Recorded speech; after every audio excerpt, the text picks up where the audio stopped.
जय श्री कृष्ण। आज का हमारा विषय है स्कंद पुराण में श्री कृष्ण नाम की महिमा। कृष्ण कृष्णेति कृष्णेति कलो वक्षति प्रत्यहम् नित्यम यज्ञायुतम पुण्यम तीर्थकोटि समुद्भवम्। भक्त प्रहलाद कहते हैं, कलयुग में जो जीव नित्य कृष्ण कृष्ण कृष्ण उच्चारण करता है उसे 10,000 यज्ञ और करोड़ों तीर्थों का फल प्राप्त होता है। तत्र पुत्र गया काशी पुष्करम कुरुजा रंगलम प्रत्यहं मंदिरे यस्य कृष्ण कृष्णेति कीर्तनम। श्री भगवान ब्रह्मा जी से कहते हैं, जिसके घर में सदा कृष्ण कृष्ण का कीर्तन होता है वहां पर गया, काशी, पुष्कर तथा अन्य तीर्थ रहते हैं। कृष्ण कृष्ण कृष्णेति यो माम स्मरति नित्यशः जलम भित्वा यथा पदम नरक उद्धार यहम। भगवान कहते हैं, जो कृष्ण कृष्ण कृष्ण कहकर प्रतिदिन मेरा स्मरण करते हैं उन्हें मैं उसी प्रकार नरक से उबार लेता हूँ जिस प्रकार कमल का फूल कीचड़ को भेदकर ऊपर आ जाता है। जीवितम जन्म सफलम मुखम तस्यैव सार्थकम सततम रसना यस्य कृष्ण कृष्णेति जल्पति। केवल उसी व्यक्ति का जीवन सार्थक है जिसके मुख से सदा कृष्ण कृष्ण का उच्चारण होता रहता है। समस्त पापों को भस्म करने में एक कृष्ण नाम इतना समर्थ है जितने पाप एक मनुष्य जीवन भर में भी नहीं कर सकता। अब जानते हैं स्कंद पुराण के मार्गशीर्ष छंद से श्री कृष्ण नाम की महिमा। भगवान कहते हैं, मेरा नाम मार्गशीर्ष महीने में विशेष रूप से जपना चाहिए। कृष्ण नाम का निरंतर जप करना चाहिए। यह मुझे अत्यंत प्रिय है। नवंबर से दिसंबर महीने की अवधि को मार्गशीर्ष कहा जाता है। यह मेरा वचन है जिसे सुर और असुर भी नहीं जानते। मेरे प्रिय पुत्र, जिसने मन से, वाणी से और शरीर से मेरी शरण ग्रहण कर ली है वह सभी सांसारिक वस्तुओं को प्राप्त करता है। मृत्यु के बाद उसे वैकुंठ में निवास मिलेगा जो सबसे ऊंचा स्थान है, जहां भाग्य की देवी कमला भी होंगी। जो आनंद से, पाखंड से, मूर्खता से, लोभ से अथवा छल से भी मेरा भजन करता है, ऐसे व्यक्ति को कभी पछताना नहीं पड़ता।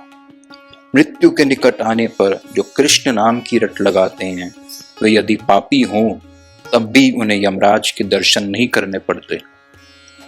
एक व्यक्ति ने अपने समस्त जीवन में भले ही असंख्य अपराध किए हों, किंतु यदि मृत्यु के समय वह मेरा स्मरण करते हुए कृष्ण नाम लेता है तो वह मुझे ही प्राप्त करेगा, इसमें कोई संदेह नहीं है।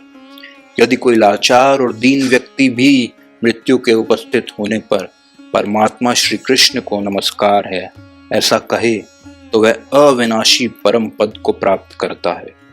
जो श्री कृष्ण का उच्चारण करके प्राण त्याग करता है उसे मृत्यु का देवता यमराज दूर से खड़े होकर भगवान के धाम जाते हुए देखता है। यदि कृष्ण कृष्ण जपते हुए कोई शमशान में अथवा रास्ते में ही मर जाता है तो वह भी मुझे ही प्राप्त होता है, इसमें कोई संशय नहीं। भगवान श्री कृष्ण कहते हैं, यदि मृत्यु के समय किसी को मेरे भक्तों का दर्शन प्राप्त हो तो वह बिना स्मरण किए भी मोक्ष प्राप्त कर लेता है। पाप रूपी भयंकर अग्नि से हमें भय नहीं करना चाहिए। श्री कृष्ण नाम के बादल की बूंदों से इसे सरलता से बुझाया जा सकता है। तीखे दांतों वाले कलिकाल के सांप का भय किसको है? श्री कृष्ण नाम ईंधन की आग से जलकर यह नष्ट हो जाता है। संसार समुद्र में डूबकर जो महान पाप की लहरों में गिर गए हैं, ऐसे मनुष्यों के लिए श्री कृष्ण नाम के सिवा दूसरी कोई गति नहीं है। श्री कृष्ण का स्मरण करने के अतिरिक्त पाप रूपी अग्नि से जले हुए और कर्मों से बंधे लोगों के लिए दूसरी कोई औषधि नहीं है। केवल उसी व्यक्ति का जीवन धन्य है जिसके मुख में जीभ सदा कृष्ण कृष्ण की रट लगाए रखती है। समस्त पापों को भस्म कर डालने के लिए मुझ भगवान नाम में जितनी शक्ति है, पापी से पापी मनुष्य भी उतने पाप नहीं कर सकता।